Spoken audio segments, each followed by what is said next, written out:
Walking through Rome is like walking through an outdoor living museum with surprises around every corner. Join us as we hit some of the highlights, easily accessible with a comfortable pair of walking shoes.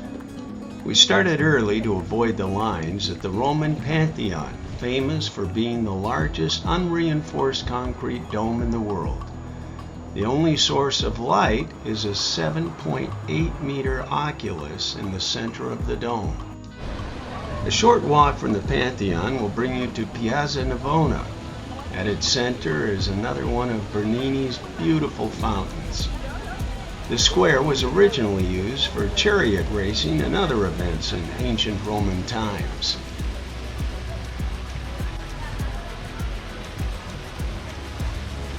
Facing the piazza is the beautiful 17th century Baroque St. Agnes Church. What is the miracle of St. Agnes, you may ask? Well, rumor has it that St. Agnes's hair grew instantly to cover her entire body, and all the men who attempted to rape the beautiful Virgin were immediately struck blind. We are in Rome, and we are in front of the Trevi Fountain, having just done the Pantheon and several churches in the neighborhood, and it's a beautiful day. The 18th century Baroque Trevi Fountain is one of the most popular sights in Rome. According to legend, throwing a coin into the fountain with your right hand over your left shoulder will ensure your return to Rome. It also ensures that 3,000 euros a day is given to charity. In the central hub of Rome is the Piazza Venezia, where you'll find the Vittorio Emanuele II Monument, or as the Romans affectionately call it, the wedding cake. Well, we're in the heart of Rome at the Venetian Palace, and it looks very much like Las Vegas and Caesar's Palace to me. Yeah. The Roman Colosseum was built in 80 AD and was the largest ancient Colosseum ever built. It remains the world's largest Colosseum, and back in the day it seated over 50,000 spectators. The Colosseum and Forum are free to walk around the outside if you don't feel like buying a ticket. The Roman Forum is a vast open-air museum. It was the center of the Roman Empire in its government and religion. A hidden gem is the rooftop of the Campidonia Museum. It has a great restaurant, free bathrooms, and a spectacular view.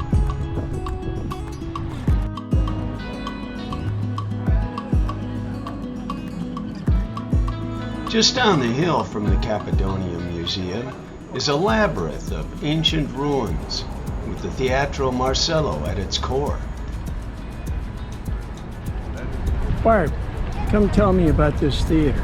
Well, this theater was built in like the 1st century and was used until the 4th century, but it seated 15,000 people.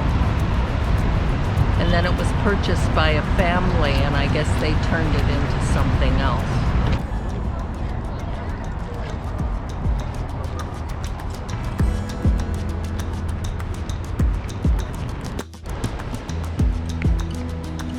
Rome was founded on the banks of the Tiber River, and in the middle of the Tiber River is Tiber Island.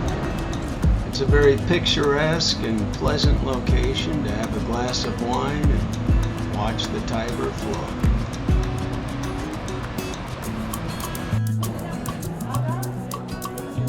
The Spanish Steps have been popular since the 18th century. It's a great place for people watching, and now it's popular for selfie taking. The Piazza Popolo, or People's Square, is one of the most popular squares in all of Rome.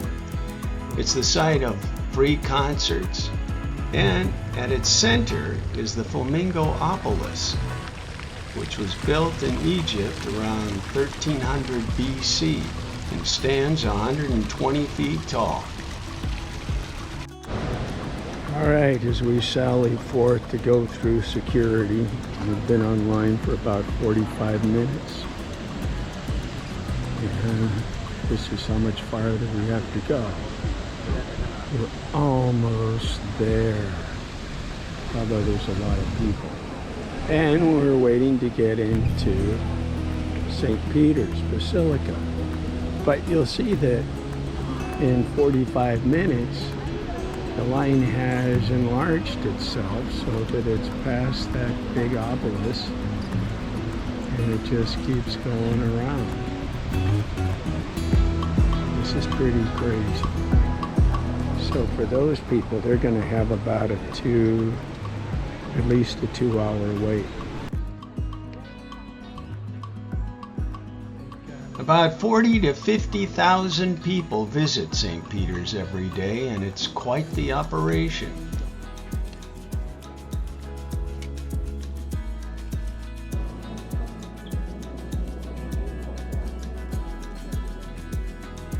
St. Peter's Basilica is worth the wait, and it's truly awe-inspiring. It's the largest Christian church in the world by interior space and can hold around 20,000 people. The Basilica is 452 feet tall, 730 feet long, and its interior is almost 693 feet. The entire building and its surroundings cover 5.7 acres.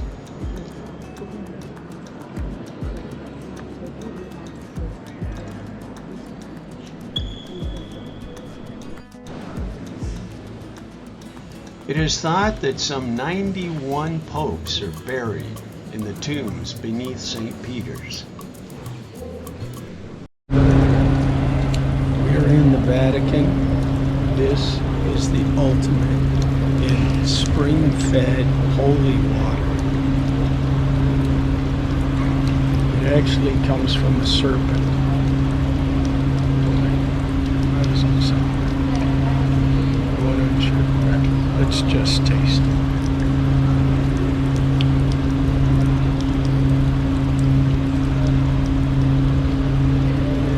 Heavenly. Our last stop in Rome was the Maxi Contemporary Museum of Art, where we were quite taken with Pedro Rey's installation piece called Disarm: Weapons into Instruments.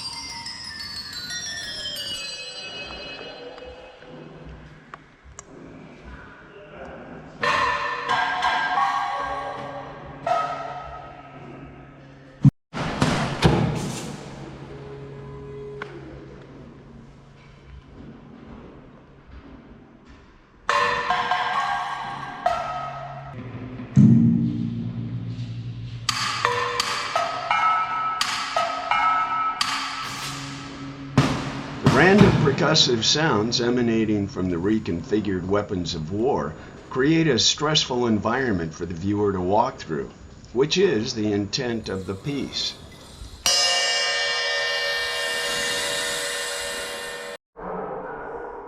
The Star-Spangled Bug Zapper was especially poignant as we said goodbye to Rome and headed home.